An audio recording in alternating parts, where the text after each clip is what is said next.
जलेश्वर रे आम जाचे बीजेडी रे प्रार्थी पुणी थे होती अश्विनी पात्र अच्छा मिनिस्टर बा मंत्री सहित मो सहयोगी समीक्षा पट्टनायक कथबार्ता करसतु कौन कहते अश्विनी पात्र प्रार्थीत्व को लेकिन शुणवा। निश्चित भाव मोर नेता एवं विजु जनता दल सभापति ओडिशार लोकप्रिय माननीय मुख्यमंत्री श्री नवीन पट्टनायक को हार्दिक कृतज्ञता मो तरफ दल तरफ जलेश्वर निर्वाचन मंडल दल तरफ मु हार्दिक कृतज्ञता ज्ञापन करी जे मते पुणी थे लड़ाई विधानसभा क्षेत्र में मते मनोनीत करछंती एवं दलरू मते ए दिगरे मंत्री मनोनीत करने पर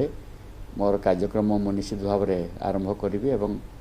मो दलर जो माने साथी शुभेच्छु समस्त जो माने मोर भविष्यत उज्जवल कामना करती से कृतज्ञता ज्ञापन करुच्ची जलेश्वर निर्वाचन मंडल समस्त भाई भणी मानक।